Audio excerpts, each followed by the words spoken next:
nous vous informons que ce programme est déconseillé aux moins de 10 ans. Crime s'installe ce soir sur la côte méridionale française pour vous raconter 3 faits divers qui ont bouleversé toute une région.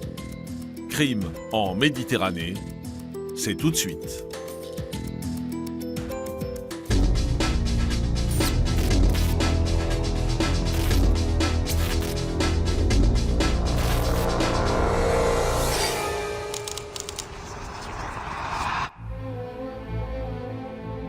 À 31 ans, Virgile est propriétaire de 2 appartements et mène une vie aisée sur la Côte d'Azur. Le jeune homme a le cœur sur la main et n'hésite pas à aider financièrement son entourage. Pourtant, à l'automne 2013, le trentenaire disparaît des écrans radars. Alors, pourquoi Virgile ne donne-t-il plus signe de vie? Quelqu'un lui en voulait-il? Sa trop grande générosité se serait-elle retournée contre lui?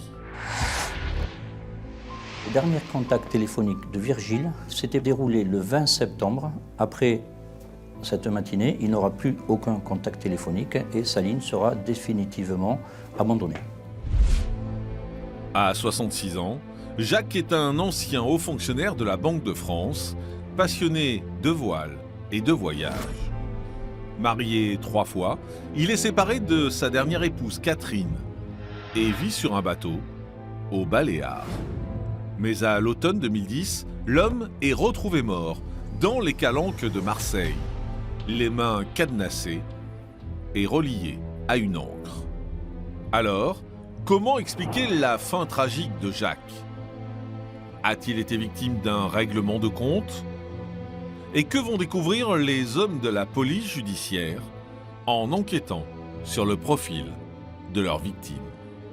J'étais dans un café, j'ai cru que j'allais tomber de ma chaise. C'est épouvantable, épouvantable. Un meurtre dans notre famille. Drost est un riche homme d'affaires allemand installé sur la Côte d'Azur depuis plusieurs années. Réservé, l'homme de 48 ans fréquente peu de gens et vit une relation longue distance avec une Allemande de 42 ans. Mais le 26 septembre 2011, la vie du millionnaire va prendre un tournant tragique. Drost est retrouvé pendu à son domicile. Alors, que s'est-il passé dans la villa provençale? Comment cet homme, à qui la vie souriait, s'est-il retrouvé mort au bout d'une corde? S'agit-il réellement d'un suicide ou la vérité est-elle beaucoup plus sombre? C'est quand même un crime sordide qu'on voit des fois dans les films. Et puis des fois, il y a la réalité qui dépasse les films. C'est ça qui est fou. C'est fou.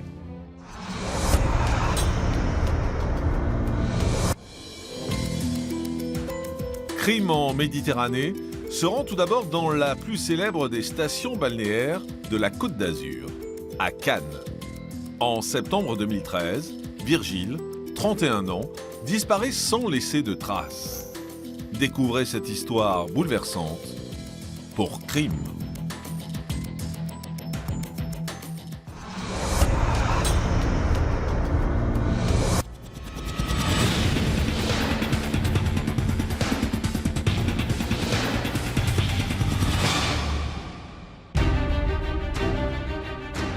Dans l'affaire qui va suivre, vous allez découvrir comment, à l'automne 2013, un rendez-vous anodin dans l'arrière-pays cannois s'est transformé en véritable exécution.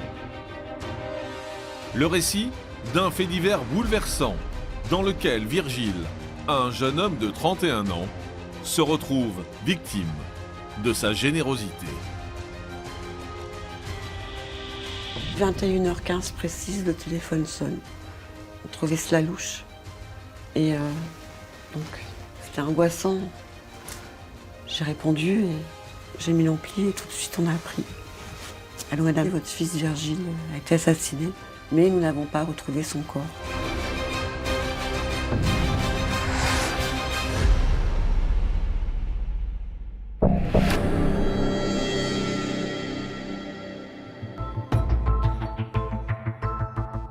Nous sommes à Cannes, dans le département des Alpes-Maritimes.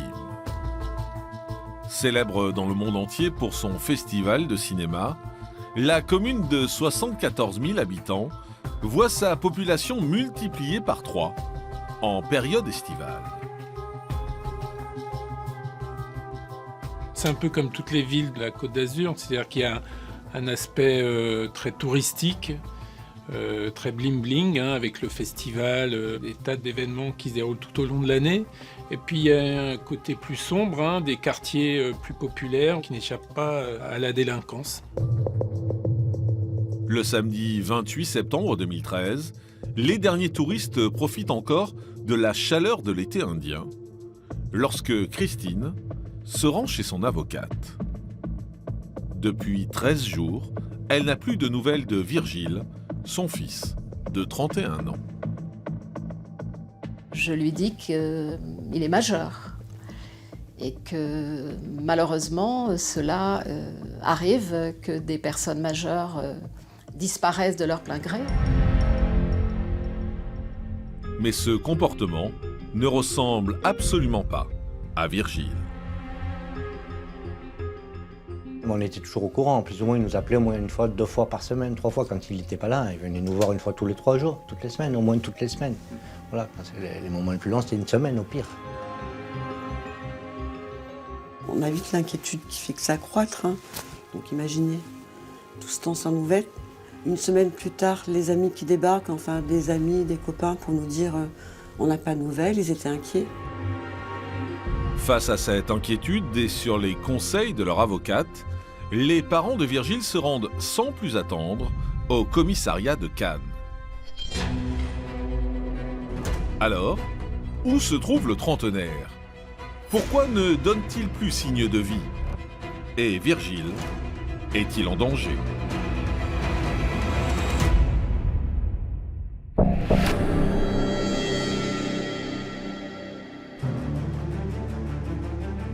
Au commissariat de Cannes, l'objectif pour les enquêteurs est de déterminer la date exacte de la disparition de Virgile. Pour cela, ils convoquent les amis du trentenaire. Ils oscilleront entre le 20 septembre et le 23 septembre. Mais la date réelle sera finalement établie au 20 septembre. C'est sa petite amie qui le verra dans la nuit pour la dernière fois. Un témoignage conforté par l'analyse du téléphone portable du disparu. Les derniers contacts téléphoniques de Virgile s'étaient déroulés le 20 septembre. Après cette matinée, il n'aura plus aucun contact téléphonique et sa ligne sera définitivement abandonnée. Dans l'impasse, les policiers cannois s'intéressent à la personnalité de Virgile. Ils découvrent ainsi un jeune homme de 31 ans, sociable et avenant. Un être merveilleux, vecteur de bonheur, toujours prêt, je vous dis, à faire le bien autour de lui, à tendre la main. Il rendait des services, il poussait les gens à manger bio le plus possible, le plus sainement possible. Voilà, branché surtout, musique, les arts, le vin. Voilà, tout ça, il s'occupait bien l'esprit. Pourtant, Virgile revient de loin. Ce garçon avait eu un très très grave accident de la circulation à l'âge de 19 ans. Il avait donc des séquelles très graves au niveau de la jambe droite. Handicapé à 80%, le jeune homme est obligé de se déplacer avec une canne. Il a été très marqué par cet accident, nous avec. Enfin, c'était un dur moment à passer. Et voilà, 10 ans de bataille.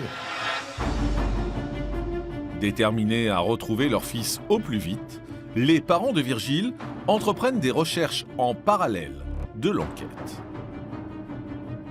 Au début, on ne voulait pas fouiller les affaires de Virgile, ce qui est tout à fait normal. Je veux dire, ça, voilà, c'était son intimité. Puis avec le temps qui passait, on a commencé à vider les cartons, à fouiller, et on cherchait le moindre indice.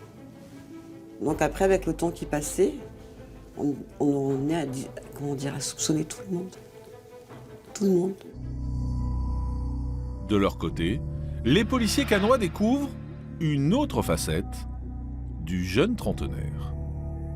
Virgile était un consommateur de produits stupéfiants, notamment de la résine de cannabis, pour calmer ses douleurs.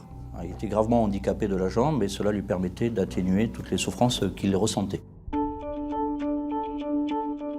Mais cet usage thérapeutique a également des conséquences sur Virgile et sur ses fréquentations. Il avait déjà été entendu dans une affaire de stupéfiants, non pas comme mise en cause, mais comme témoin. La disparition de Virgile serait-elle alors liée au trafic de stupéfiants? Si cette piste ne donne rien, ils apprennent que le jeune homme a touché 700 000 € d'indemnité à la suite de son accident.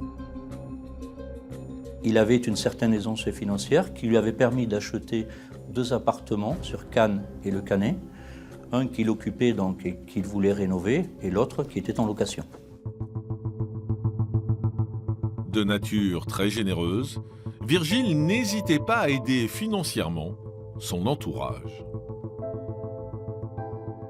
Il y avait des amis de cœur, mais il y avait aussi certaines personnes un peu plus intéressées. Et Virgile avait d'ailleurs prêté autour de lui quelques sommes d'argent qu'on lui remboursait ou qu'on ne lui remboursait pas toujours. Alors, le jeune homme aurait-il prêté de l'argent aux mauvaises personnes? Virgile serait-il tombé dans un piège? Et que va révéler la suite de l'enquête?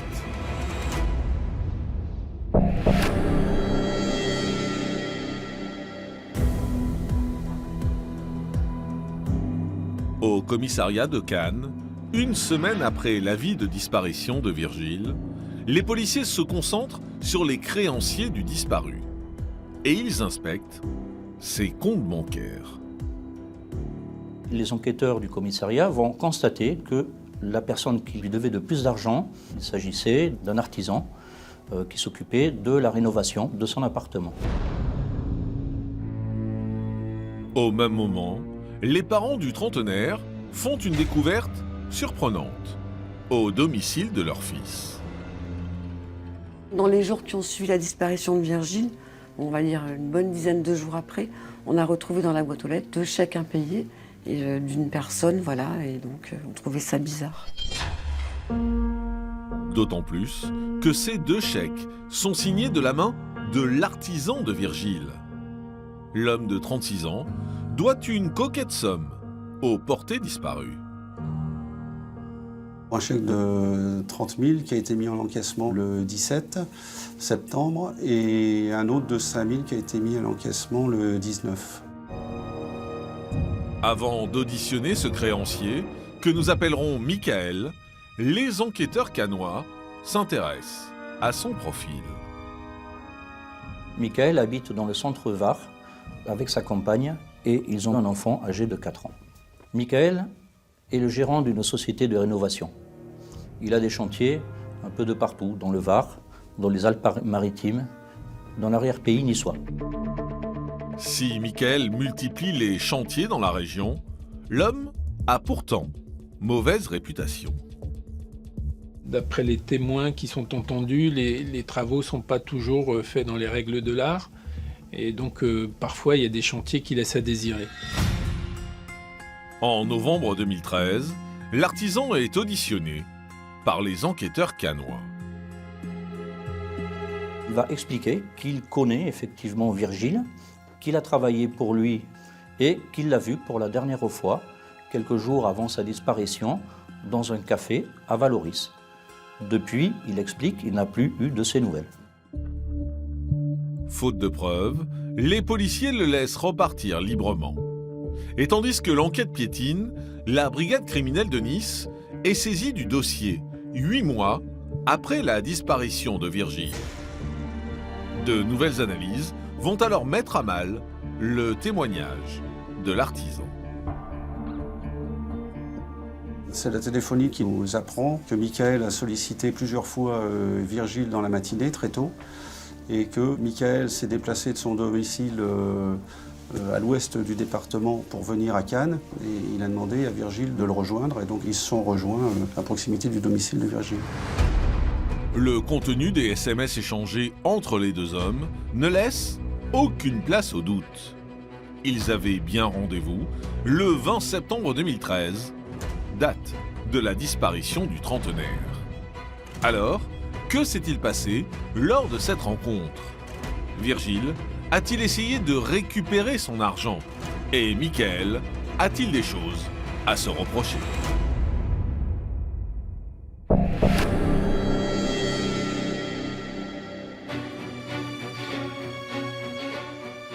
À Nice, le 18 novembre 2014, plus d'un an après la disparition de Virgile, la police judiciaire a décidé de placer Michael en garde à vue.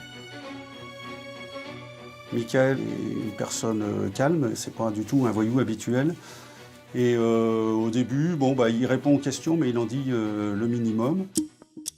Comme avec les enquêteurs cannois, l'artisan met en avant un simple litige financier avec Virgile. Mais lorsque les enquêteurs lui exposent les preuves de son rendez-vous avec le trentenaire, le jour de la disparition, le créancier vacille. C'est au cours de la 4e audition, quand on lui a donné plusieurs éléments qui ont tendance à l'incriminer, que finalement il reconnaît qu'effectivement il a tué Virgile. Devant les policiers, Michael explique qu'ils se sont retrouvés avec Virgile pour évoquer leurs différends. Pour faire patienter Virgile, il l'a amené pour lui montrer différents chantiers qu'il avait dans l'arrière-pays grassois, pour lui montrer qu'il y a des chantiers et donc il finirait par rentrer de l'argent et qu'il pourrait le rembourser.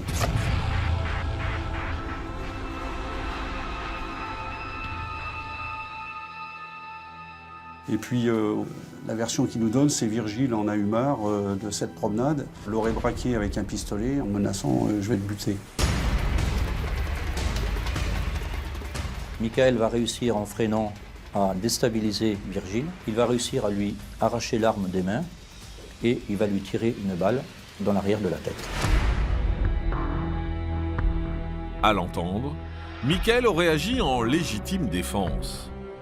Si les hommes de la PJ de Nice restent prudents avec ces aveux, ils ont la lourde tâche de prévenir les parents de Virgile. 21h15 précise, le téléphone sonne. On trouvait cela louche. Et donc, c'était angoissant. J'ai répondu et j'ai mis l'ampli et tout de suite on a appris. Allô madame, votre fils Virgile a été assassiné, mais nous n'avons pas retrouvé son corps. On a tout de suite appelé Florian, son frère, pour lui annoncer. On ne voulait pas que ce soit la presse qui lui annonce, c'était tellement terrible déjà. Mais le cri que Florian a poussé ce soir-là, je crois que toute notre vie restera gravée dans notre cœur, dans notre tête, toute notre vie. À la demande des policiers, Michael les conduit sur les lieux du drame. Une zone escarpée, dans l'arrière-pays, à plus de 50 km de Cannes. C'est un endroit qui est désertique, on est en pleine montagne, avec des petites routes, avec une forêt tout autour, qui est très dense. Il va s'arrêter à un endroit et descendre, prendre la peine de traîner le corps sur une quarantaine de mètres pour le laisser abandonné au fond du vallon. L'artisan explique avoir déshabillé sa victime afin d'effacer toute preuve de son passage.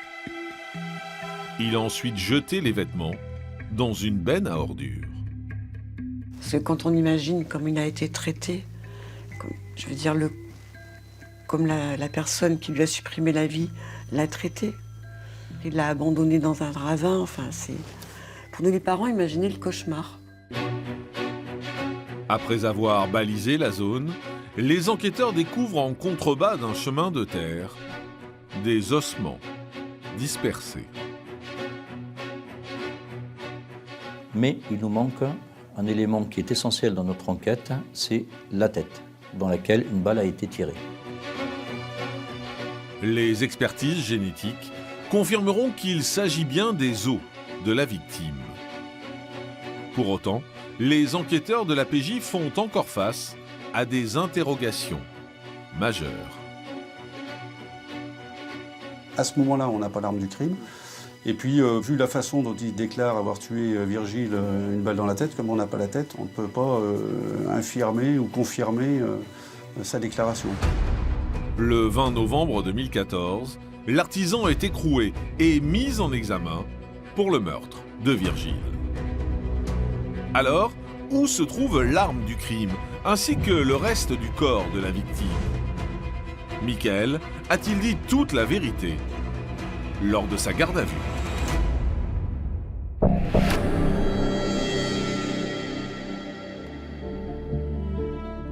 Le 25 novembre 2014, 5 jours après la mise en examen de Michael, l'enquête s'accélère lorsque les policiers reçoivent un appel inattendu. Notre service est contacté par une personne se présentant comme étant le garagiste qui entretenait tous les véhicules de Michael. Il va nous indiquer que Michael lui avait confié un véhicule, il le lui avait vendu. Mis à la disposition de la police technique et scientifique, le fourgon est analysé. Nous avons effectué des recherches à l'aide d'un produit qui s'appelle le Blue Star et plusieurs traces de sang vont être découvertes dans les vides poches, sur le tableau de bord du véhicule et sur les assises des 2 sièges. Pour la police judiciaire de Nice, nul doute que Michael a voulu masquer son crime en revendant son véhicule après le meurtre. L'homme de 37 ans cacherait-il autre chose? Afin de rassembler toutes les pièces du puzzle, les enquêteurs relancent leurs investigations concernant l'arme du crime. Cette dernière est introuvable et le suspect numéro 1 assure qu'il l'a jetée dans la mer.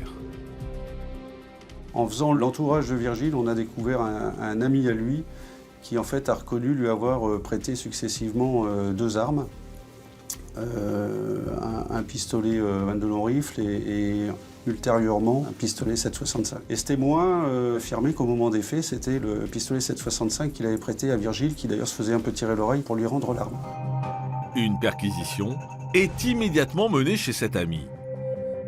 Sur place, les enquêteurs mettent la main sur 2 armes. Sur un pistolet automatique de calibre 22 long rifle, nous allons retrouver une seule goutte de sang qui appartient à Virgile. Une découverte qui contredit une nouvelle fois les propos de l'artisan.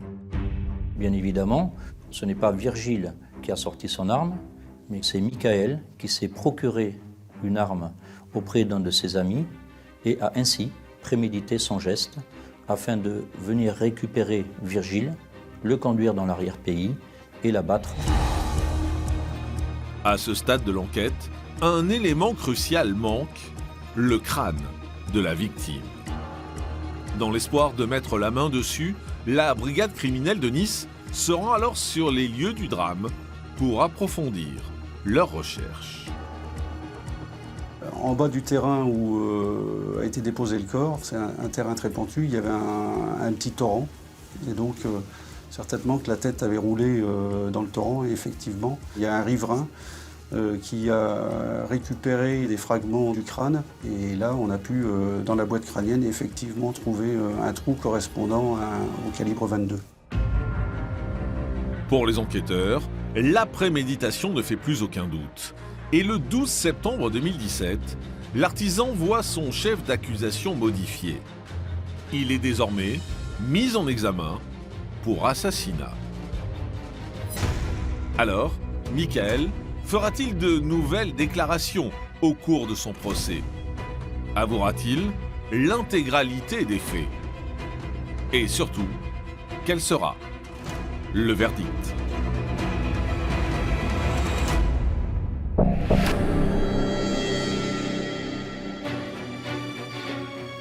Au mois de décembre 2018, plus de 5 ans après la disparition de Virgile, se tient à Nice le procès de Michael. C'est prévu sur plusieurs jours, 4 jours, et donc C'est vrai que c'est une ambiance assez pesante et très tendue. Dans le box des accusés, Michael, désormais âgé de 41 ans, fait son apparition. C'est un homme qui a les cheveux très noirs, le teint pâle. Évidemment, on comprend que ça fait déjà quand même plusieurs mois qu'il est en détention provisoire. Qui a l'air évidemment soucieux, et on ne serait pas moins vu les peines encourues. À seulement quelques mètres de lui se tiennent les proches de la victime. Ils sont venus en nombre affronter le regard du meurtrier de Virgile. Très digne, mais vraiment effondré de se trouver confronté à l'assassin de leur fils. Et c'est là où j'ai dit à Monsieur le Président, j'ai observé un tout petit quart de tour, et où j'ai dit, Monsieur le Président, je vous préviens, je ne poserai pas un seul instant mon regard sur l'assassin de mon fils. Mais alors que la famille attendait des excuses, Michael campe sur ses positions. Il défend encore la thèse d'un tir accidentel. C'est au fil des débats, au fil des questions du président de la cour d'assises qu'il va reconnaître que Virgile ne l'a jamais menacé et qu'effectivement, il a pris ce véhicule armé. Soulagée par ses aveux, la maman de Virgile se présente à son tour à la barre. Disons que j'ai parlé avec mon cœur, avec mes tripes, quoi. J'ai pas préparé de texte, je veux dire, non. Je veux dire, c'était spontané. En fait, j'ai parlé pour Virgile, quoi. On a l'impression que cette femme qui a été détruite par la disparition de son fils va retrouver une sorte d'énergie du désespoir là, à la barre de la cour d'assises pour exprimer ses sentiments et parler de son fils. Et c'est vrai que c'est un témoignage qui bouleverse, évidemment. Forcément, les jurés restent pas insensibles à la détresse d'une mère qui a perdu son fils. Marquée par 4 jours d'intenses émotions, la cour d'assises des Alpes-Maritimes rend son verdict le 14 décembre 2018. Michael a été donc reconnu coupable des faits d'assassinat. Donc là, il n'y avait pas de changement sur la qualification des faits. Il y avait bien préméditation. Et il a donc été condamné à 25 ans de réclusion criminelle. Michael n'a pas fait appel de ce verdict. Il purge donc sa peine à la maison d'arrêt de Toulon.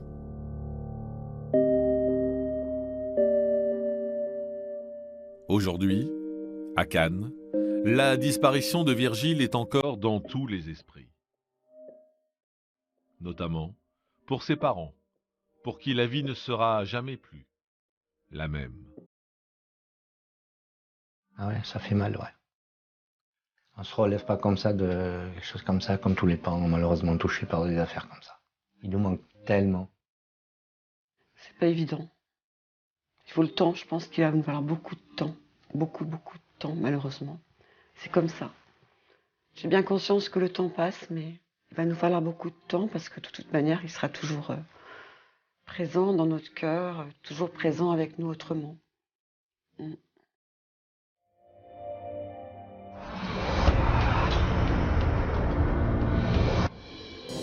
Crime en Méditerranée se rend à présent à Marseille, chef-lieu du département des Bouches-du-Rhône. À l'automne 2010, un corps momifié est repêché au milieu des calanques. Voici cette affaire incroyable pour crime.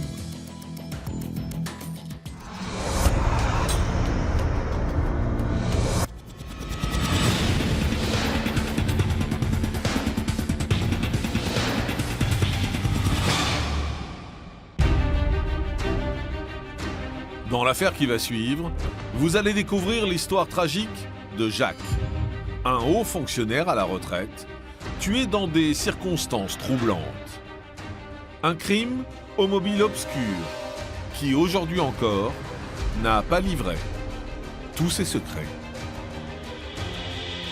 Je comprends pas, je me dis qu'est-ce qui se passe, pourquoi il est mort, qu'est-ce qui s'est passé, enfin, c'est une nouvelle stupéfiante. Et je suis choquée, j'en reviens pas. Je peux même pas imaginer ça.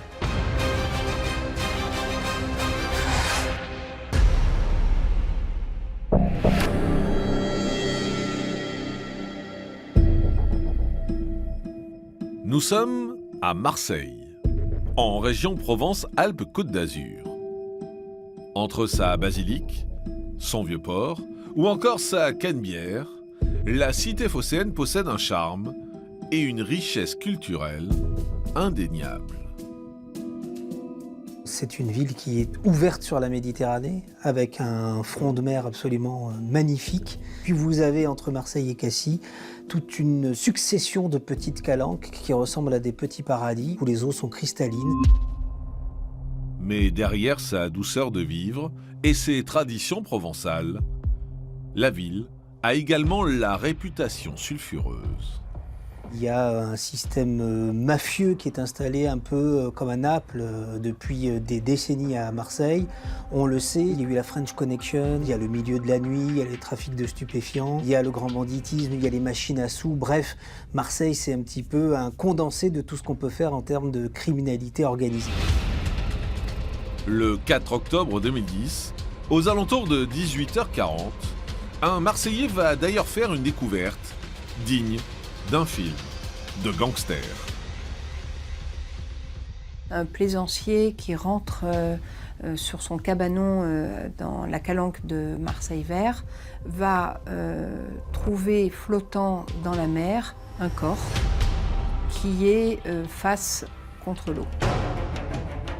Immédiatement, l'homme prévient les marins-pompiers de Marseille qui repêchent et transportent la victime jusqu'au Vieux-Port. Sollicités à leur tour, les enquêteurs de la PJ arrivent sur place.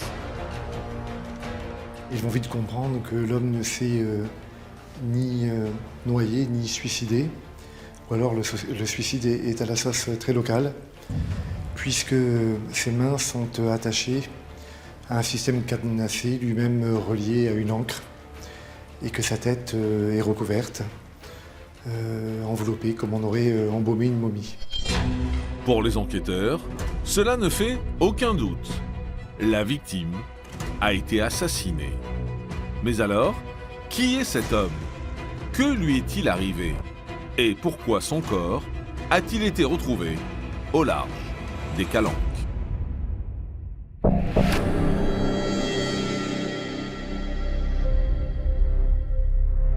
Sur le Vieux-Port, les enquêteurs de la police judiciaire avancent déjà une première hypothèse quant aux circonstances du drame. On a la méthode, un modus operandi de la mafia. Vous avez un corps qu'on a visiblement souhaité faire disparaître. Donc la première chose qui vient à la tête des enquêteurs, c'est nous sommes face à un crime mafieux. Sans compter que la zone où le corps a été retrouvé n'est pas n'importe quel endroit de Marseille. Les Goudes, c'est traditionnellement, dans le crime organisé à Marseille, un endroit idéal pour faire disparaître un corps, notamment en mer. Malgré l'état de décomposition du corps, l'homme ne semble pas avoir été passé à tabac. L'autopsie va cependant démontrer que le ou les meurtriers n'ont laissé aucune chance à la victime. Son visage a été entouré d'un ruban adhésif, d'un sac poubelle, puis d'une nouvelle couche d'adhésif. Donc la mort visiblement est due à une asphyxie parce qu'on a directement mis sur la bouche de la victime un sparadrap qui l'a empêché de respirer.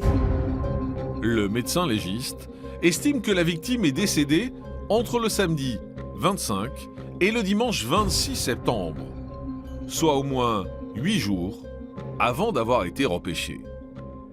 Et ce n'est pas tout. On va immédiatement identifier cet homme par les traces papillaires et on va pouvoir déterminer qu'il s'agit d'un homme âgé de 66 ans qui s'appelle Jacques.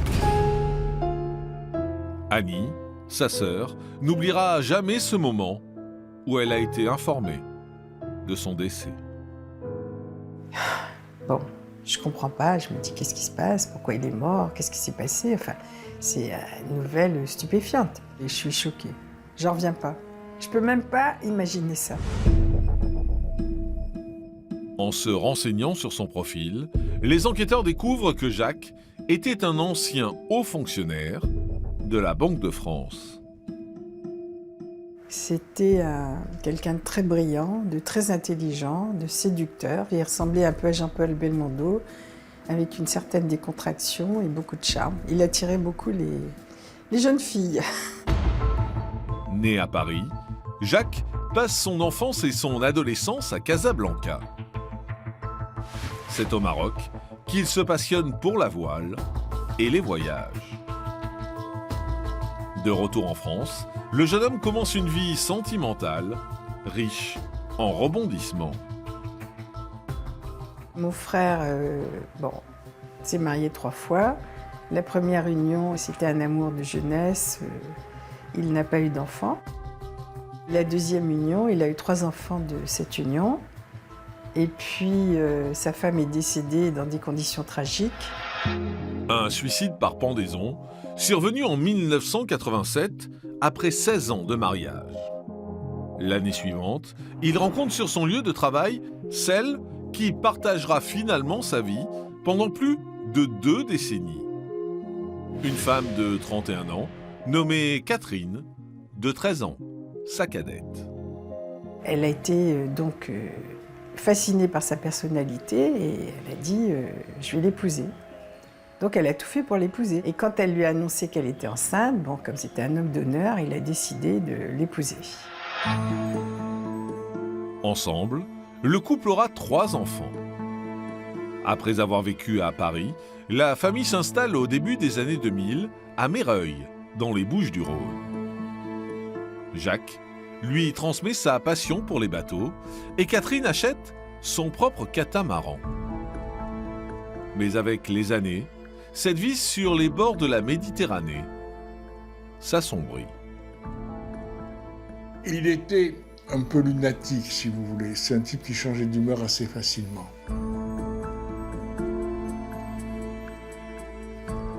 Il était susceptible et, comme on dit, les mots pouvaient parfois dépasser sa pensée. Si le couple ne divorce pas, en 2005, Jacques s'installe seul sur son voilier aux Baléares. Et jusqu'à sa mort, l'homme semble écouler des jours heureux. Pourtant, les policiers marseillais vont découvrir que Jacques avait une part d'ombre. Il a des antécédents judiciaires qui lui ont valu des condamnations pour détention d'armes et aussi pour tentative de destruction d'un bien appartenant à autrui par un moyen dangereux. Alors, Jacques aurait-il été rattrapé par son passé? Avait-il des ennemis? Et s'agit-il d'un crime mafieux?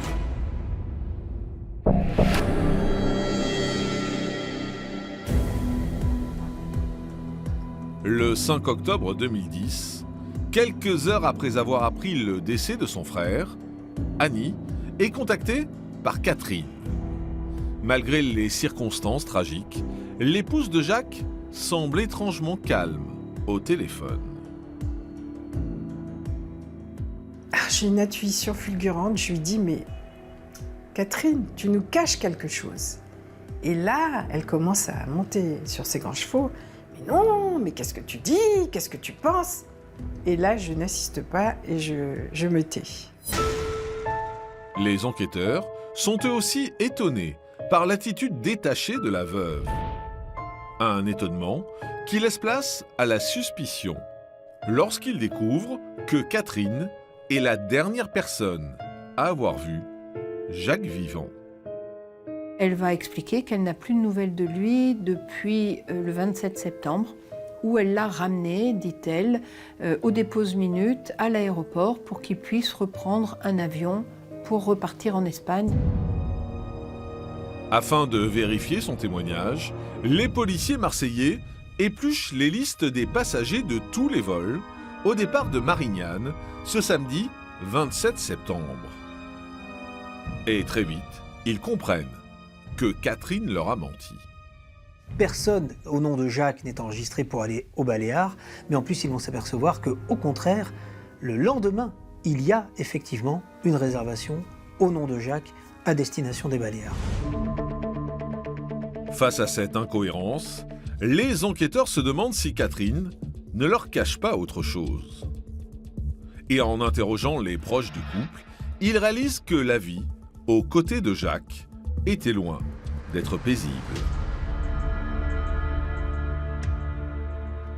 Il est maniaco-dépressif et lorsqu'il est en phase maniaque, c'est quelqu'un qui est dans l'excès. Et en plus de ça, il va accentuer tous les symptômes de cette maladie avec des psychotropes, avec la consommation excessive d'alcool, ce qui lui donne un tempérament très changeant, avec des accès de colère qui peuvent aboutir à des scènes extrêmement violentes pour son entourage. Lors de ces crises, Jacques terrorisait toute sa famille et pouvait également faire preuve d'une cruauté invraisemblable. Il y a eu la vente d'une maison dans l'environnement familial et Jacques a promis à l'une de ses filles de lui donner la part de son héritage pour qu'elle puisse soigner, traiter la leucémie de son petit garçon. Et dans un mail qu'il intitule « Souriez », soudain il se rétracte et il explique à ses filles que non, il ne va pas leur donner la part d'héritage parce qu'il a de nouveaux projets et qu'il a besoin de cet argent. À la suite de ça, non seulement le petit garçon va décéder de sa leucémie, mais les filles vont décider de couper définitivement tous les ponts avec leur père. Ces frasques à répétition finiront par avoir raison de son couple. En ce mois de septembre 2010, Catherine valide un master en psychologie et n'a pas le temps de s'occuper de leur dernier enfant. Elle compte alors sur Jacques pour l'épauler. La condition est bien évidemment qu'il se soigne. Elle a mis de la distance géographique entre eux. Elle ne supporterait pas qu'il revienne et qu'il puisse à nouveau montrer le visage d'avant. Mais dès son arrivée à Meyreuil, son mari ne se montre absolument pas impliqué. Et au lieu de s'occuper de leur fils, il projette de traverser l'Atlantique sur son voilier. Ce projet d'aller au Brésil était très avancé pour Jacques. Il avait donné son préavis parce qu'il avait prévu de partir à la fin du mois. Les enquêteurs lancent alors des investigations aux Baléares et ils entrent en contact avec l'homme en charge de l'entretien du voilier de Jacques. Auditionné par les policiers, il leur fait de surprenantes déclarations. Il a reçu des emails signés par Jacques qui lui indiquaient qu'il était très malade, qu'il allait être obligé de rester en France, que Catherine allait donc venir rechercher les affaires. Ce message date du 29 septembre. Or, ce jour-là, Jacques était déjà décédé. Qui a donc utilisé sa boîte mail et dans quel but? Avides de réponse, les hommes de l'APJ perquisitionnent le domicile de Catherine à Meyreuil. On va trouver des chaînes identiques à celles qui ont enchaîné le corps de Jacques et on va trouver du scotch identique à celui qui a enrubanné la tête de Jacques.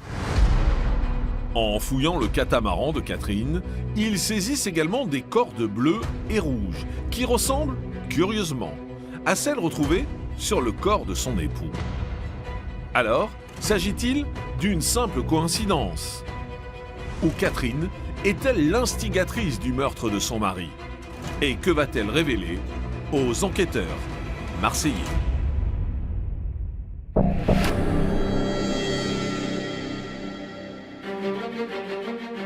À Marseille, les hommes de l'APJ font de Catherine leur suspect numéro 1. Avant de l'interroger, ils décident de s'intéresser de plus près à cette étudiante en psychologie de 53 ans. Ses parents étaient rentrés de Tunisie, ils habitaient à Sarcelles. Donc je pense qu'elle s'est élevée quand même à la force du poignet. C'est une femme douée d'intelligence et de culture, altruiste, généreuse, qui a toujours tout donné aux autres et notamment à ses enfants. C'est une mère aimante. Au cours de cette enquête de personnalité, les policiers prennent conscience que Catherine n'a pas seulement été victime de violences verbales de la part de Jacques. Sa vie conjugale a été un véritable enfer. Il s'en prenait à elle physiquement, il l'a menacée. Un jour, il a même essayé de défoncer sa porte à coups de hache. Souvent, elle allait porter plainte à la gendarmerie, mais il y avait aussi une passion entre ces deux êtres qui fait que chaque fois, elle allait retirer ses plaintes contre son compagnon. Elle s'est mariée en pensant qu'elle allait guérir mon frère, ce qui était impossible.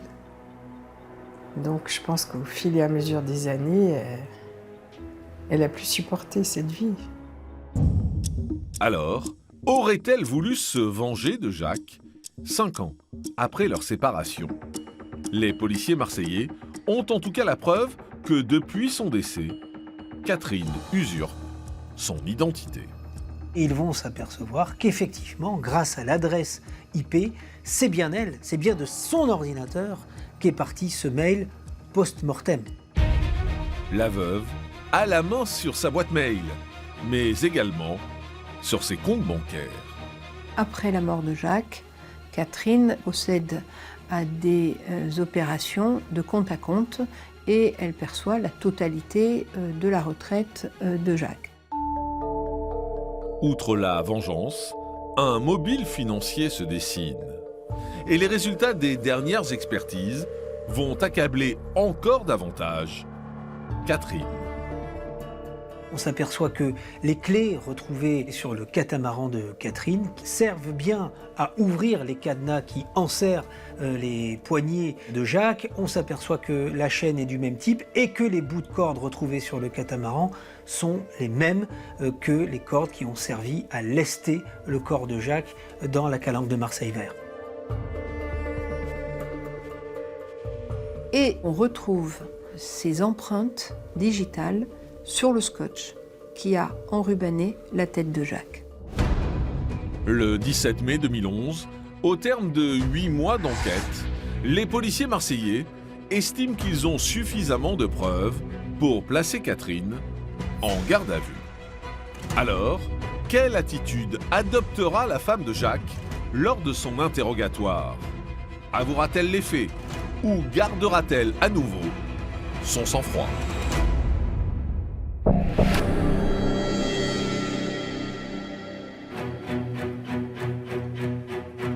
Dans les locaux de la police judiciaire de Marseille, Catherine reste sereine et assure qu'elle a bien accompagné Jacques à l'aéroport le 27 septembre 2010. Elle nie et on lui dit que de toute façon, ses dénégations ne sont pas convaincantes et qu'on va la présenter à un juge. Donc là, elle a compris que c'est foutu. Et à ce moment-là, elle va passer aux aveux pour essayer d'atténuer et elle va présenter sa version des faits. Mais avant de tout déballer, Catherine demande à ce que sa garde à vue soit suspendue quelques minutes. Elle souhaite ainsi prendre le temps de réfléchir à ce qu'elle va dire aux enquêteurs. Catherine est quelqu'un qui est très posé, très méthodique et qui réfléchit parfaitement à ce qu'elle va répondre. On va d'ailleurs retrouver dans son ordinateur des questions et des réponses, comme si elle avait préparé des questions qu'on pourrait lui poser dans le cadre d'une garde à vue. De retour en salle d'interrogatoire, elle explique qu'elle voulait que Jacques change d'avis à propos de son voyage au Brésil. Pour cela, Catherine a organisé une soirée en tête-à-tête à bord de son catamaran le 25 septembre 2010.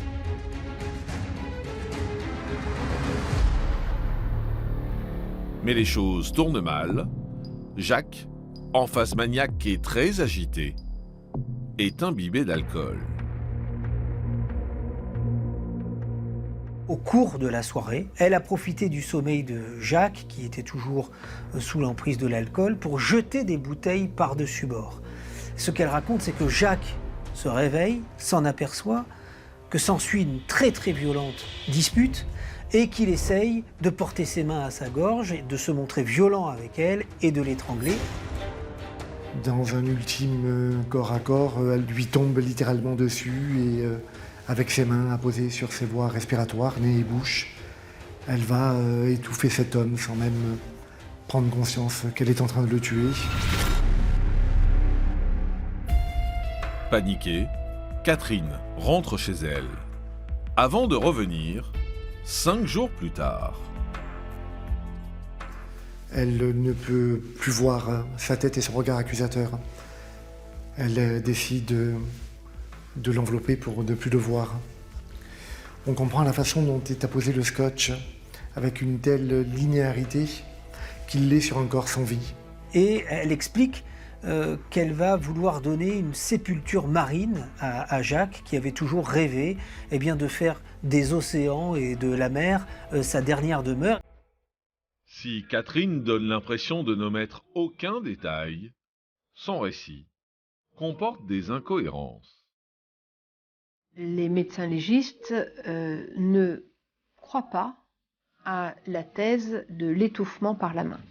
Parce que pour étouffer quelqu'un avec une main, il faut au moins 3 minutes. Même si on est dans un état de santé fragile, on a tous le réflexe de tourner la tête, de se débattre pour respirer. C'est un réflexe qui est naturel. Donc il n'est pas possible, sauf s'il était inconscient, qu'il ait pu mourir étouffé de la sorte.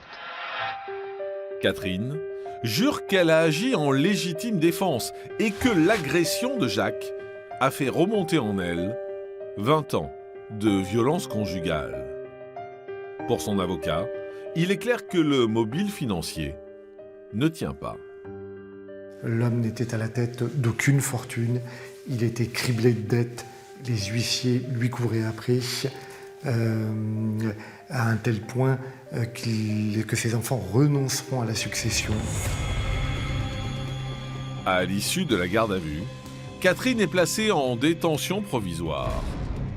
C'est par la presse qu'Annie, la sœur de la victime, apprend la nouvelle. J'étais dans un café, j'ai cru que j'allais tomber de ma chaise. C'est épouvantable, épouvantable. Un meurtre dans notre famille. Puis j'aurais jamais pensé qu'elle puisse faire une chose pareille. C'était pas possible dans mon imagination. Le 25 octobre 2016, les faits d'assassinat pour lesquels Catherine est inculpée sont finalement requalifiés en meurtre. Et après 18 mois de détention provisoire, elle bénéficie d'une libération conditionnelle. Alors, quelle attitude adoptera Catherine au cours de l'audience? Bénéficiera-t-elle de circonstances atténuantes?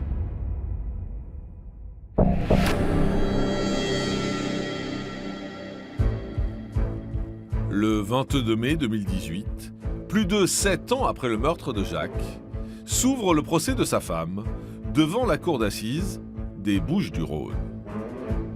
Annie s'est portée partie civile aux côtés des 6 enfants de la victime. Au moment où j'arrive au procès, j'attends effectivement qu'elle soit condamnée à une peine normale. Mais je pressens qu'il va y avoir des circonstances atténuantes. Ces craintes vont encore s'accentuer lorsqu'elle découvre le banc des accusés. Ce n'est qu'un jury de femmes. Il n'y a pas un seul homme. Donc déjà, il y a un truc qui est faussé à la base, que des femmes. Catherine, désormais âgée de 61 ans, bénéficie également d'un soutien inattendu. Bien qu'il se soit porté partie civile, les 3 enfants du couple sont avant tout venus défendre leur mère. J'ai le souvenir du témoignage de l'un des enfants qui vient d'abord saluer la mémoire de son père, en expliquant qu'il aurait souhaité devenir l'homme qu'il était.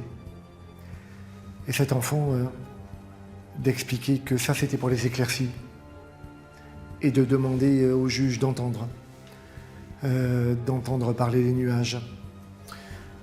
Et là, il raconte de quoi était fait le quotidien, quand son père était en phase maniaque et euphorique. Au fil des témoignages, le procès de Catherine devient peu à peu celui de Jacques. Et dans la presse, on parle déjà d'une nouvelle, Jacqueline Sauvage.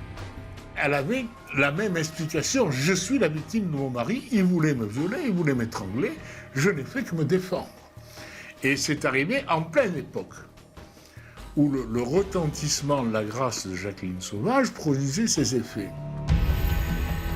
Au terme des débats, les faits de meurtre sont finalement requalifiés en violence involontaire ayant entraîné la mort sans intention de la donner. Le jeudi 24 mai 2018, Catherine est condamnée à 5 ans de prison. Le verdict est venu rétablir une vérité factuelle en inscrivant ce drame comme le point d'orgue d'une escalade à inscrire, à ranger au chapitre des violences faites aux femmes. Mais pour la sœur de Jacques, ce procès est une véritable déception. Je suis dégoûtée de la justice française, dégoûtée, voilà, dégoûtée. Franchement, c'est comme ça. Effectivement, j'aurais dû faire appel, mais j'avais pas envie, j'en avais assez, si vous voulez. Ces trucs-là qui s'est traîné, c'était terrible. Au-delà du verdict, l'audience n'a pas permis de répondre à toutes les questions du dossier. C'est vraiment un crime en eau trouble. On peut penser, aujourd'hui encore, on pourrait penser que Catherine a échappé à une longue peine et à la perpétuité, alors que peut-être elle a froidement exécuté son mari et tenté de faire disparaître son corps. On peut penser aussi que cette femme a été violentée, battue, et qu'elle a eu une réaction de survie sur ce bateau. Aujourd'hui encore, le doute persiste, et c'est ce qui fait que cette affaire, elle est un peu exceptionnelle.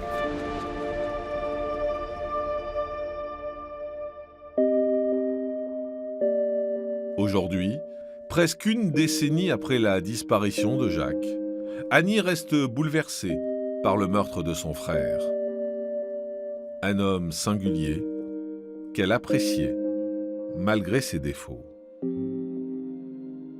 C'était quelqu'un d'ouvert aux autres et puis quelqu'un de très généreux. Voilà le souvenir de mon frère que j'ai, c'était quelqu'un de un peu hors norme dans tous les sens du terme. Voilà.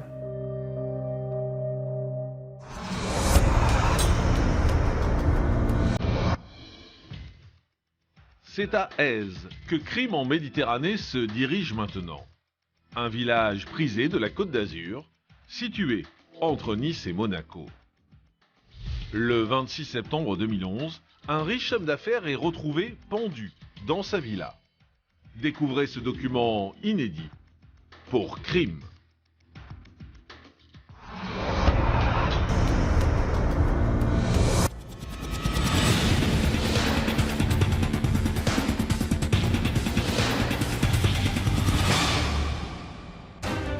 Dans l'affaire qui va suivre, vous allez découvrir le destin funeste de Drost, un riche homme d'affaires allemand.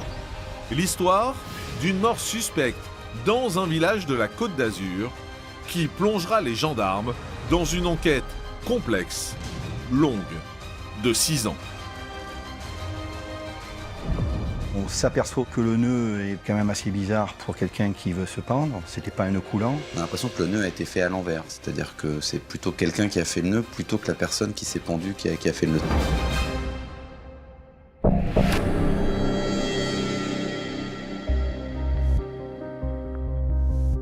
Nous sommes à Èze, dans le département des Alpes-Maritimes.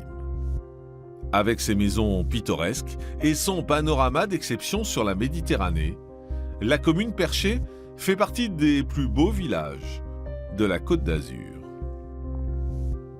C'est une ville prisée où de nombreuses personnes qui sont relativement riches bénéficient d'une résidence secondaire. À l'automne 2011, l'un des 2200 habitants d'Èze va être confronté à une terrible découverte. Le 26 septembre, alors que la saison estivale touche à sa fin, un propriétaire se rend à sa villa pour effectuer des réparations. Le propriétaire monte voir son locataire dans cette maison, il entre et il découvre dans le salon le locataire qui est pendu à une poutre. Au bout d'une corde, il est torse nu. Sans plus attendre, le propriétaire de la villa appelle les secours. Les pompiers vont immédiatement décrocher le corps, l'allonger sur le sol dans le salon. Malgré leurs efforts, les pompiers ne parviennent pas à sauver le locataire. Prévenus à leur tour, les gendarmes d'Aise, avec à leur tête l'adjudant-chef Didier Meunier, arrivent sur les lieux. Les pompiers nous expliquent qu'il a été retrouvé semi-assis avec la corde au cou et qu'il se trouvait à quelques centimètres du sol. Ce détail attire particulièrement l'attention des gendarmes, car habituellement, les personnes pendues sont retrouvées les pieds dans le vide. Et ce n'est pas tout. On s'aperçoit aussi que le nœud est quand même assez bizarre pour quelqu'un qui veut se pendre. C'était pas un nœud coulant. On a l'impression que le nœud a été fait à l'envers, c'est-à-dire que c'est plutôt quelqu'un qui a fait le nœud plutôt que la personne qui s'est pendue qui a fait le nœud. Ça les interpelle tout de suite et ils le notent sur leur tout premier rapport. Alors, le locataire de la villa était-il seul quand il s'est suicidé? Ou quelqu'un l'a-t-il aidé? Les gendarmes provençaux sont-ils face à un homicide?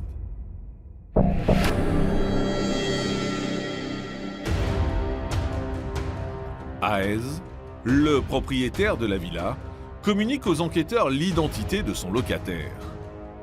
Il s'appelle Drost, un ressortissant allemand de 48 ans. Afin de comprendre les circonstances exactes de son décès, les gendarmes fouillent les lieux. Il n'y a pas de trace d'effraction particulière dans la maison, donc les gendarmes ils vont commencer à chercher éventuellement une lettre, quelque chose qu'aurait laissé cette personne pour expliquer son geste. Et là, il n'y avait aucun écrit, strictement rien, ce qui était aussi assez bizarre, on va dire. Face au peu d'éléments dont ils disposent, les gendarmes interrogent les voisins de Drost. Et notamment Jean, qui fréquentait la victime depuis son emménagement dans la villa, il y a quelques années. Quand ils nous ont dit c'est un suicide, alors là, honnêtement, on est tombé des nues. Hein. Il n'était pas dans le profil de quelqu'un qui est suicidaire. Comme il était assez jovial, assez rigolo, assez ouvert ou quoi, enfin on était surpris quoi. D'un naturel réservé, Drost connaissait peu de monde dans le quartier, à l'exception de Jean, avec qui il s'était lié d'amitié, malgré la barrière de la langue. Des fois, il venait avec son petit lexique, et puis, tac, il cherchait le mot. Pas la phrase, mais le mot, puis on arrivait à un petit peu d'anglais, un petit peu de français, 3 mots. En se renseignant sur le profil de leur victime, les enquêteurs découvrent que Drost travaillait depuis une quinzaine d'années dans la principauté de Monaco. Il a créé une société de vente de billets pour des grands événements, notamment sportifs, des grands matchs de foot, des grands prix de Formule 1. Et les affaires sont plutôt bonnes pour lui. Hein. Il a un chiffre d'affaires de plusieurs centaines de milliers d'euros par an. Côté vie privée, Drost vivait depuis 1 an et demi une relation amoureuse avec une Allemande de 42 ans, que nous appellerons Judith. C'était une relation qui était très fusionnelle. Lui se rendait régulièrement en Allemagne pour la voir. Elle venait sur Aise pour passer du temps avec lui régulièrement et ils avaient des projets ensemble. Pour les proches de Drost, il est donc impossible qu'il se soit suicidé. Le 30 septembre 2011, les résultats de l'autopsie vont d'ailleurs leur donner raison. Le corps de la victime présente des lividités cadavériques dans des zones difficilement compatibles avec un décès par pendaison.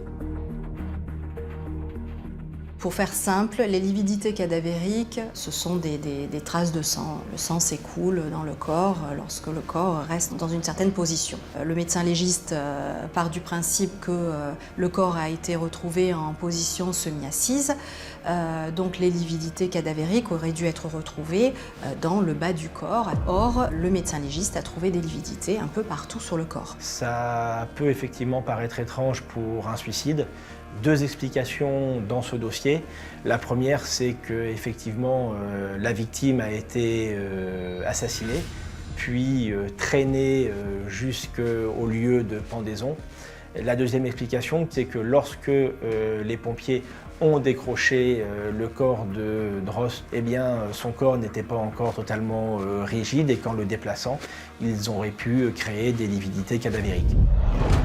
Mais alors, qu'est-il réellement arrivé à Drost? S'agirait-il d'un meurtre maquillé en suicide? Et qui aurait bien pu lui en vouloir au point de le supprimer?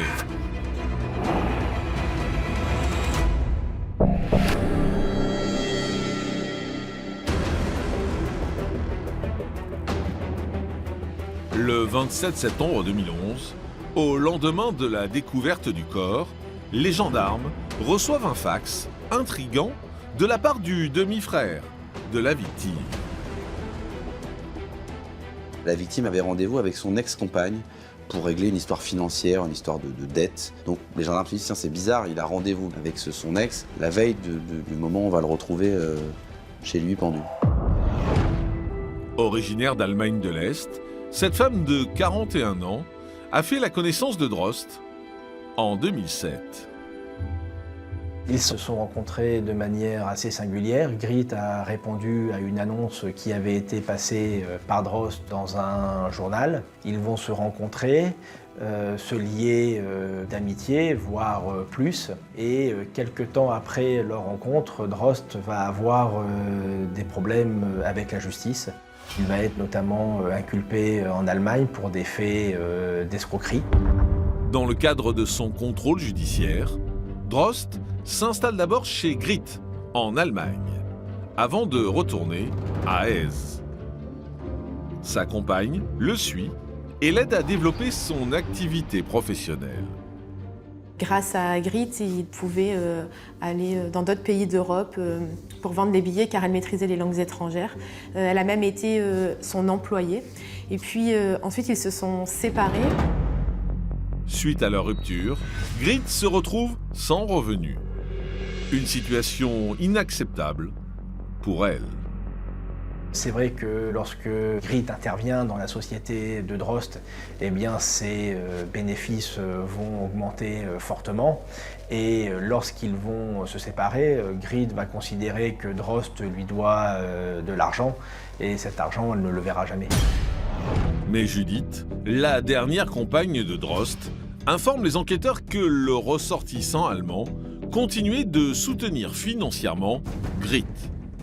Il lui avait même laissé des cartes bancaires pour arrondir ses fins de mois. Et c'est vrai que dans le courant du mois d'août 2011, Grit va faire des achats qui sont un peu plus importants que d'habitude, à hauteur d'une somme d'environ 3 000 €. Elle effectuera ses achats sans en parler à Drost, ce qui va profondément le contrarier. Et Drost va demander à Grit, de manière fortement insistante, de lui rembourser rapidement cette somme. Les enquêteurs ne sont pas au bout de leur surprise.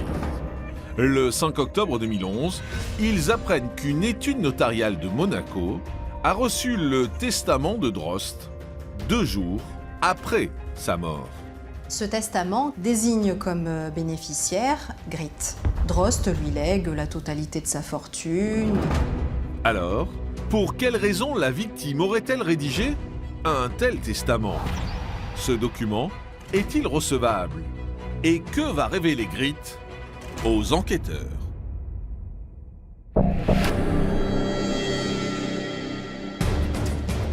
À Aise, les gendarmes se demandent si Grit, désignée comme l'unique héritière de Drost, ne serait pas impliquée dans la disparition de son ex-compagnon.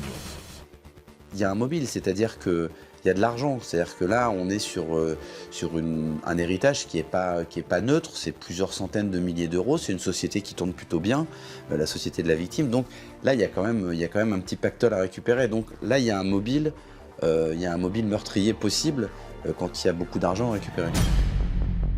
Pendant près de 4 mois, les enquêteurs travaillent sans relâche sur le capital de Drost. Les démarches sont complexes, car l'homme d'affaires a des comptes bancaires dans de nombreux pays. Il y a eu un travail d'investigation énorme à faire déjà sur tous les comptes. Un travail d'investigation juge d'instruction qui a envoyé donc les commissions régulatoires internationales dans les divers pays, à Liechtenstein, Allemagne, Angleterre ou Monaco. L'attente des réponses, ça prend pas mal de temps. L'enquête piétine et les enquêteurs décident de contacter Grit le 17 février 2012. Elle vit désormais dans l'Aude, à plus de 500 km d'Aise, avec son nouveau compagnon, Georges. Quand j'ai le numéro de téléphone, je prends contact avec eux en leur demandant bien sûr s'ils sont passés sur Aise et en leur demandant s'ils savaient ce qui s'était passé chez Drost. Le couple assure ne pas s'être rendu à Aise à cette période. Par contre, Georges explique aux enquêteurs que quelques semaines plus tôt, sa compagne a reçu un courrier de Drost, l'informant qu'il mettait fin à ses jours et qu'il faisait d'elle son unique légataire. Dans le fameux testament qu'aurait envoyé la victime à son ex-compagne, il commence par l'appeler Gritty. Et en fait, assez vite, et les enquêteurs et les proches se rendent compte que ce surnom, c'est le surnom que donne Georges à Grit, mais c'est jamais un surnom qu'a donné la victime à son ex-compagne. Persuadés que Grit et Georges ne leur disent pas toute la vérité, les gendarmes procèdent à une enquête de personnalité. Il se rend compte de manière assez singulière, puisque Georges a un site Facebook sur lequel il expose ses œuvres.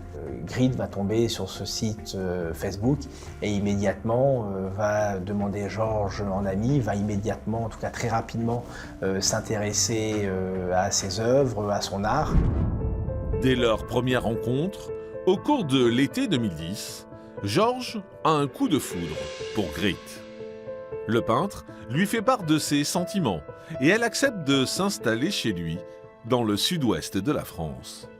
De la même manière qu'elle a participé au développement de la société de Drost, elle va essayer de développer, en fait, de faire connaître Georges comme artiste peintre et œuvrer donc pour le développement de son activité.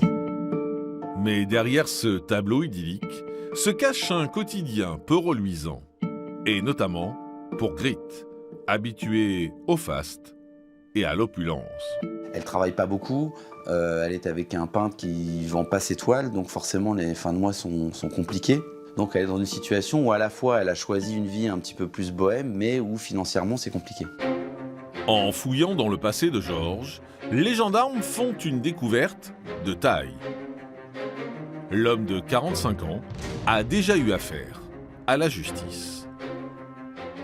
Georges est connu pour des faits de faux et ils imaginent là assez rapidement que Georges a très bien pu falsifier ce document et écrire ce testament à la place de Drost.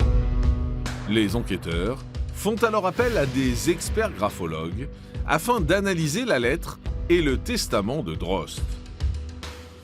Après de longs mois d'attente, en avril 2013, les résultats tombent.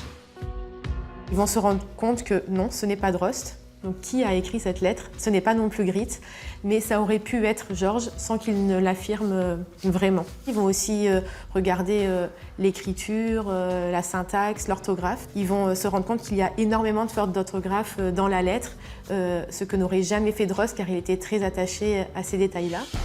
L'étau se resserre encore plus sur le couple lorsque les gendarmes d'Aise recueillent d'autres preuves accablantes.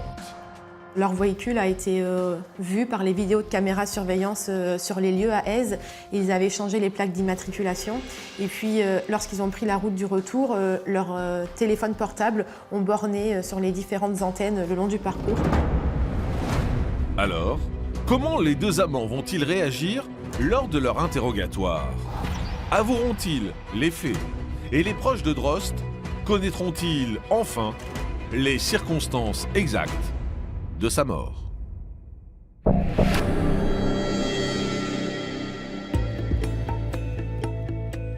Le 20 janvier 2015, le couple est interpellé et placé en garde à vue à la gendarmerie de Nice. Interrogés séparément par les gendarmes d'Aise, Grit et Georges nient toute implication dans la disparition de la victime. Quand on leur dit « mais le téléphone de Georges a borné à Aise ce jour-là » et on voit très bien, si l'on suit aussi le parcours de ce téléphone portable qui a borné à d'autres endroits, c'est la preuve que vous êtes rendu à Aise. À ce moment-là, Grit et Georges reconnaissent avoir été sur Aise. Face à ces preuves irréfutables, le tandem criminel livre finalement toutes les pièces du puzzle.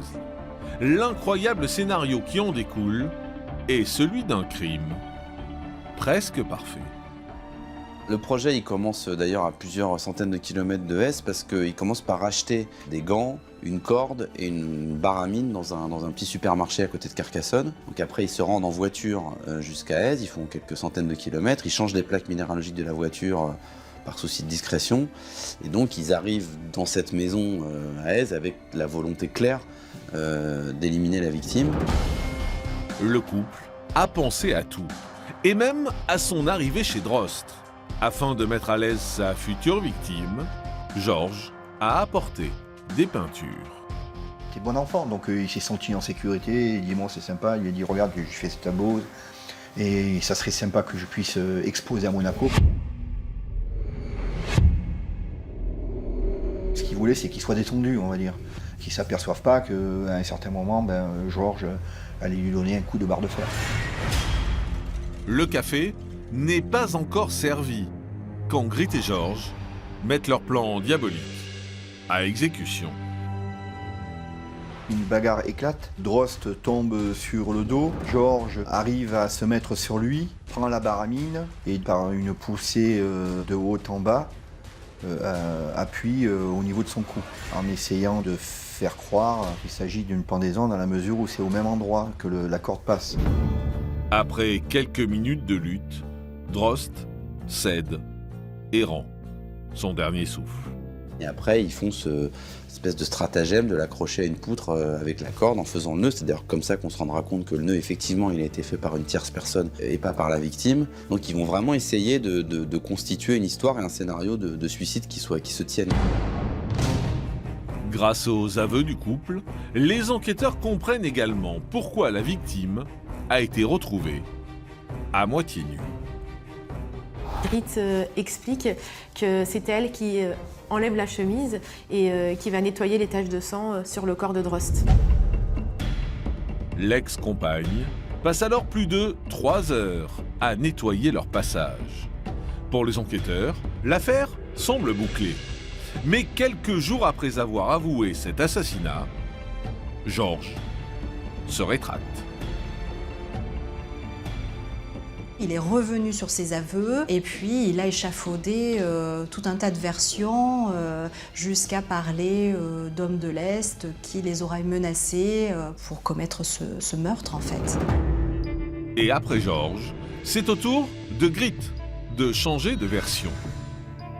Mais les gendarmes ne sont pas dupes. En effet, suite à de récentes investigations, ils détiennent la preuve que les suspects ont bien acheté une corde et une barre de fer dans un magasin de Carcassonne avant de se rendre chez Drost. Lorsqu'il apprend la vérité, Jean n'en revient pas. Quand j'ai appris que c'était Grit, je suis tombé vraiment des nues. Hein. Là, vraiment, je ne m'y attendais pas du tout. Hein. Acheter une corde, acheter une barre de fer, ils l'ont étranglé, on fait un truc sordide, quoi. Comme on voit des fois dans les films. Et puis des fois, il y a la réalité qui dépasse les films. C'est ça qui est qui est fou. C'est fou. Le 3 juillet 2017, après 6 années d'enquête, l'instruction prend fin. Le couple de meurtriers sera jugé devant une cour d'assises. Alors, quelle attitude Georges et Gritt adopteront-ils lors de leur procès? Changeront-ils une nouvelle fois de version? Et cette audience répondra-t-elle à toutes les questions des proches de la victime?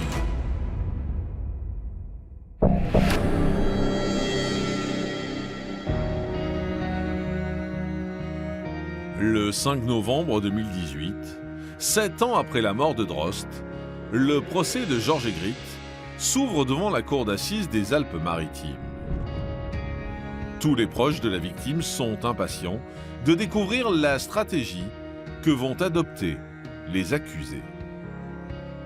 Quand on arrive à ce procès, au premier jour, déjà on se demande ce qui va se passer. On ne sait pas si finalement Georges va nous donner encore une version, comme il nous y a un peu habitués dans le cadre de l'instruction, ou est-ce que finalement, dans le cadre de ce procès, il va finir par avouer et admettre sa participation dans l'assassinat de Drost.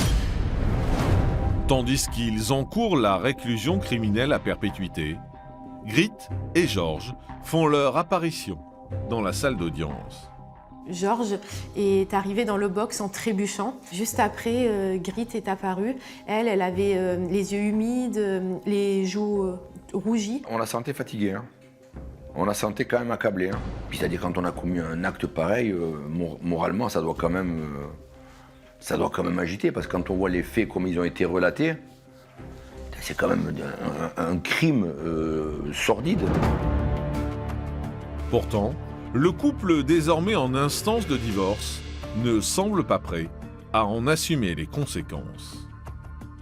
Lorsque le président demande aux accusés quelle est la position qu'ils souhaitent adopter pendant le procès, eh bien, que ce soit Georges ou Gritt, ils vont indiquer à la cour qu'ils sont totalement innocents des faits qu'on leur reproche. Mais au cours de ces débats, le témoignage des enfants de Georges va bouleverser le cours du procès. Ils auraient souhaité peut-être que leur père soit innocent, mais en tout cas ils se sont adressés à leur père dans des moments assez forts, au cours desquels ils lui ont demandé de dire la vérité. Et c'est un peu dans ces circonstances-là, avec je dirais peut-être la bénédiction de ses enfants, qu'il a pu véritablement se libérer et dire la vérité à la cour d'assises et au jury. Georges reconnaît finalement les faits, suivi de Gritt. Grâce à ses aveux, le duo meurtrier échappe à la perpétuité. Le 12 novembre 2018, après 8 jours de procès, ils écopent tous les deux de 25 ans de prison, sans période de sûreté. Alors 25 ans, c'est une peine qui peut paraître lourde, et elle l'est, mais elle tient compte aussi du profil des deux, c'est-à-dire que c'est pas des gens qui avaient un passé criminel très lourd. C'est deux personnes qui vivent vraiment avec des bouts de ficelle et qui ont du mal à boucler les fins de mois et qui un jour fomentent ce projet complètement fou d'aller éliminer la personne qui pourrait éventuellement les sortir de leurs problèmes financiers.